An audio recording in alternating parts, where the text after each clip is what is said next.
Прво треба да знаеме дека имат новотарија што те ваѓат од вера и имат бидат или новотарија што не те ваѓат од вера.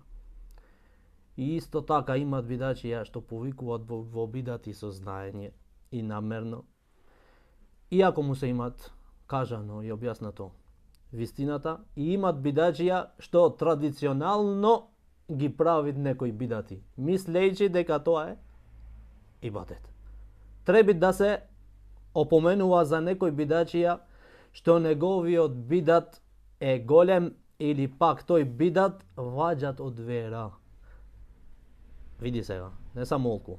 И имат следбеници што многу го следет и може да паднет во неговиот бидат, треба да се објасни вистината со докази, а не со вреđање и псување.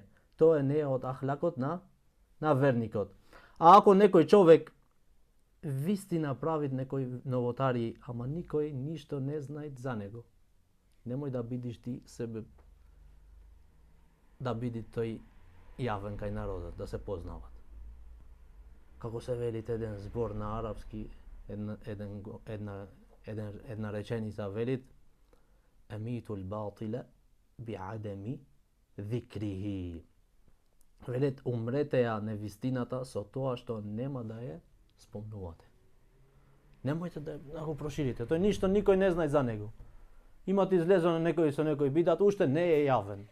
Немој ти да бидиш себе џомти за вистината и да му го научиш то на луѓево, па некој да се искушуваат со тоа. За кого се опоменува? Се опоменува за некој што бидатот негов е опасен и се ширит. И то пак со добар ахлак, не со вреđање, со псување, него со докази. Како што беше ситуацијата сега, пред неколку месеци, со таа жената што излезе со намазот.